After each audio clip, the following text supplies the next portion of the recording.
தேவையான அளவு cooking oil சேர்த்துக்கோங்க. 1 கப் அளவுக்கு பொடியா நறுக்குன தேங்காய் சேர்த்துக்கோங்க. கூடவே 1 கப் அளவுக்கு பெரிய வெங்காயம் கட் பண்ணி சேர்த்துக்கோங்க. மாங்காய் இது போல சின்ன சின்ன பீசஸா கட் பண்ணிட்டு சேர்த்துக்கோங்க. மாங்காயை கொஞ்சமா சேர்த்துக்கோங்க. அதிகமா சேர்த்துட்டீங்க அப்படின்னா ரொம்ப புளிப்பாக்கி. 6-7 பூண்டு பற்கள் சேர்த்துக்கோங்க. சின்னதா 2 பீஸ் இஞ்சி சேர்த்துக்கோங்க.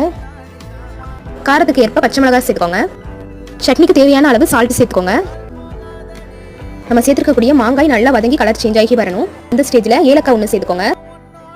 2 டேபிள் ஸ்பூன் அளவுக்கு பொட்டுக்கடலை சேர்த்துக்கோங்க. ஸ்டேஜ்ல ஸ்டவ் ஆஃப் பண்ணிட்டு இதை நல்லா ஆற வச்சுட்டு ஒரு மிக்ஸி ஜாருக்கு சேர்த்துக்கோங்க.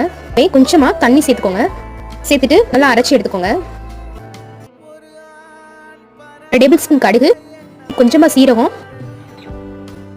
கொஞ்சமா கருவேப்பிலை இலைகள் சேர்த்துட்டு 3-4 காஞ்ச மிளகாய் சேர்த்துக்கோங்க. இப்போ இந்த ஸ்டேஜ்ல நம்ம அரைச்சு வச்ச சட்னியை சேர்த்து நல்லா மிக்ஸ் பண்ணுங்க. ஸ்டவ் ஆஃப் பண்ணிட்டு சட்னியை சேர்த்துக்கோங்க. அவ்வளவுதான். ரொம்பவே ஈஸி அண்ட் டேஸ்டியான